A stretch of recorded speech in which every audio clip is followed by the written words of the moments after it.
আমাৰ সতীৰ্থ প্ৰদীপ গগৈৰ সৈতে সংযুক্ত হৈছোঁ শিৱসাগৰৰ পৰা। প্ৰদীপ, কিমান কেইখন শিক্ষানুষ্ঠানত আজিৰে পৰা পাঠদান আৰম্ভ হ'ব আৰু কিমান শিক্ষানুষ্ঠান এতিয়াও বাকী আছে যি স্বাভাৱিক অৱস্থা উভতি অহা নাই এতিয়ালৈ?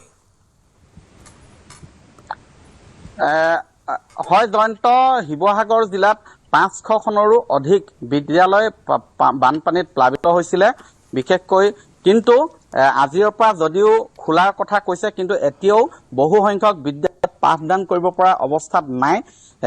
মই বৰ্তমান শিৱসাগৰ ফুলেশ্বৰী উচ্চতৰ মাধ্যমিক বিদ্যালয় আছো।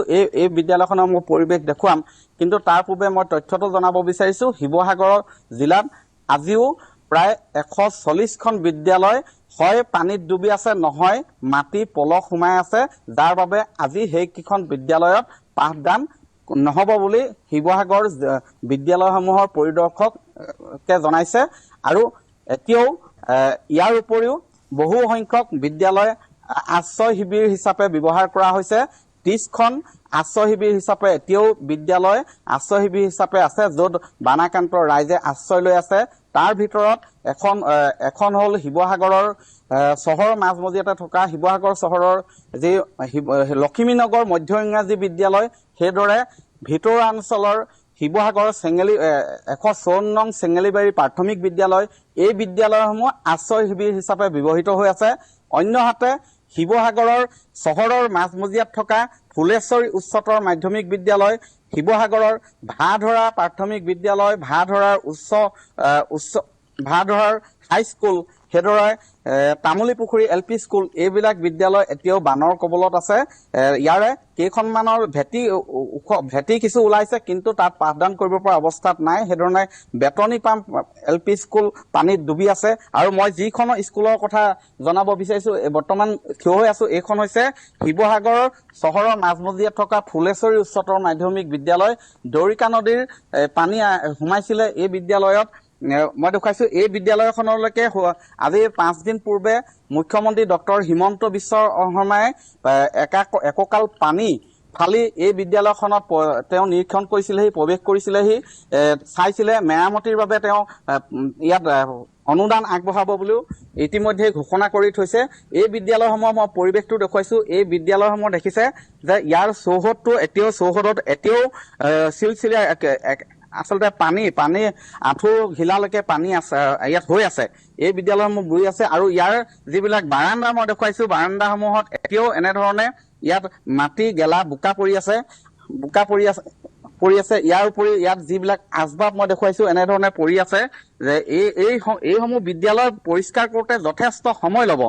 এই বিদ্যালয়খনত এই মুহূৰ্তলৈকে বাৰু কোনো ইয়াত যিহেতু সময় হোৱা নাই, কোনো ধৰণৰ কৰ্মচাৰী বা শিক্ষক অহা নাই, কিন্তু আহিলেও ইয়াত পাঠদান কৰিব পৰা অৱস্থাত নাই। এতিয়াও সম্পূৰ্ণ পৰিৱেশটো অতিকে অস্বাস্থ্যকৰ এক পৰিৱেশে বিৰাজ কৰি আছে। ইয়াত পানী এতিয়াও দেখিছে চিলচিলীয়া পানী আছে ইয়াৰ চৌহদত। আৰু ভিতৰত যদিও কোঠাবিলাকত অলপ শুকাইছে, কিন্তু সেইবিলাক সম্পূৰ্ণ অস্বাস্থ্যকৰ। ইয়াত ছাত্ৰ ছাত্ৰী আহি পঢ়িব পৰা পৰিৱেশ নাই, সম্পূৰ্ণ চফা কৰিব লাগিব। মই দেখুৱাইছো এই পৰিৱেশ। এইখন হৈছে শিৱসাগৰৰ ফুলেশ্বৰী উচ্চতৰ মাধ্যমিক বিদ্যালয়।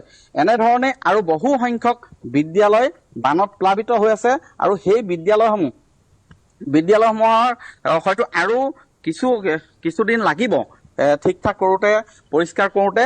গতিকে শিৱসাগৰ বিদ্যালয়সমূহৰ পৰিদৰ্শকে সদৰি কৰিছে যে যিবিলাক বিদ্যালয় এতিয়াও সম্পূৰ্ণৰূপে পৰিষ্কাৰ হৈ উঠা নাই বা পানীত ডুবি আছে, সেইবিলাকত কিছুদিন বন্ধ ৰাখিব লাগিব। পৰৱৰ্তী পৰ্যায়ত সেই বিদ্যালয়সমূহত কি ধৰণৰ পাঠদানত হয়তো যিহেতু কেতবোৰ বিদ্যালয়ত আজিৰ পৰা তেওঁলোকে খোলাৰ ব্যৱস্থা কৰিছে, সেই বিদ্যালয়সমূহত কাইলৈৰ পৰা সম্পূৰ্ণৰূপে পাঠদান হ'ব। আৰু কিন্তু এই বিদ্যালয়সমূহত কাইলৈও পাঠদান কৰিব প্ৰদীপ, লগতে এই কথাও কোৱা হৈছিল যে পাৰ্শ্বৱৰ্তী শিক্ষানুষ্ঠান এখনত যদি পাঠদানৰ পৰিৱেশ আগবাঢ়ে, তেতিয়াহ'লে আন এখন বিদ্যালয় যি বানত প্লাবিত হৈ আছে, সেই বিদ্যালয়ৰ ছাত্ৰ ছাত্ৰীক একেলগে একেখন বিদ্যালয়তে পাঠদানৰ ব্যৱস্থা কৰি দিয়া হ'ব, সেই কথা উল্লেখ কৰা হৈছিল। গতিকে সেই ব্যৱস্থাপনা কৰা হৈছে। হয়, তেওঁ আচলতে এনেধৰণৰ কথা ক'ব পাৰে, কিন্তু বহু বিদ্যালয়ত তেনেধৰণৰ সুবিধা কিন্তু নাই। যিহেতু ছাত্ৰ ছাত্ৰী এইবিলাক বিদ্যালয়, এইখন বিদ্যালয়ত যথেষ্ট সংখ্যক ছাত্ৰ ছাত্ৰী আছে। ফুলেশ্বৰ উচ্চতৰ মাধ্যমিক বিদ্যালয়ত কেইবা শতাধিক ছাত্ৰ ছাত্ৰী আছে। এই বিদ্যালয়ত যিমানখিনি ছাত্ৰ ছাত্ৰী আছে, আন বিদ্যালয়ত নি পঢ়াব যে পাৰিব তাক মানে কিছু সন্দেহৰ অৱকাশ আছে। কাৰণ এনেধৰণৰ যিবিলাক বিদ্যালয়ত বেছি সংখ্যক ছাত্ৰ ছাত্ৰী আছে, সেইবিলাকৰ ছাত্ৰ ছাত্ৰী ইয়াত সকলো লৈ এই ক্ষেত্ৰত কিছু অস্বাভাৱিক পৰিৱেশ আছে। গতিকে স্বাভাৱিক পৰিৱেশ কেতিয়া আহিব সেয়াও এটা ডাঙৰ প্ৰশ্ন। প্ৰদীপ, ধন্যবাদ জ্ঞাপন কৰিছোঁ আপোনাক। আৰু এই বিষয়টোক লৈ ছাত্ৰ ছাত্ৰী অভিভাৱকসকলো বৰ্তমান উদ্বিগ্ন হৈ আছে।